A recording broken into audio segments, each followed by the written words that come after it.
Hello, my name is Stanley Lee, and I'm currently in a rehab center. This project is to help me recover from my trauma. This is the story of my life.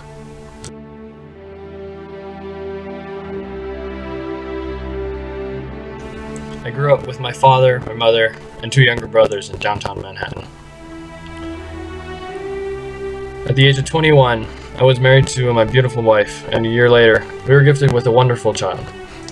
The Great War was what caused my life to fall apart. The Great War started in the summer of 1914, and I decided to join the army to serve my nation. We traveled from America to Europe in order to fight against the Germans and their allies. Fighting in the trenches of Europe was brutal. Many died, both allies and enemies alike. I lost so many friends.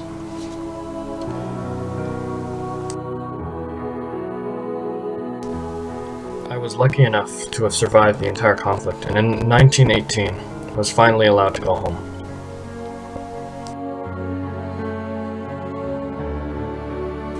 But even back home, I could not escape the memories of the hell of war. I felt alone and afraid.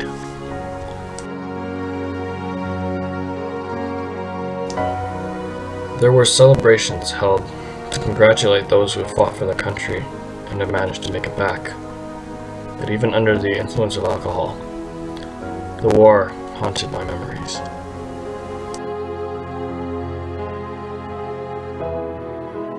I tried and tried to stop the memories. But the media just couldn't let go of the idea of the Germans. It kept reminding me endlessly that they were there and that the war happened. I couldn't forget. I had joined the army thinking that I'd come back from the Great War, an amazing hero. But I was so wrong.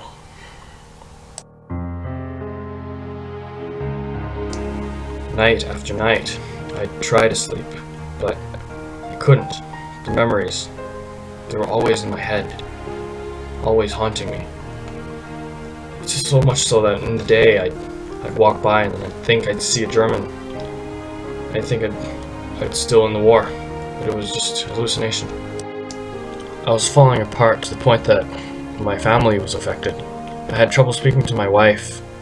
I had more trouble enjoying time with my son.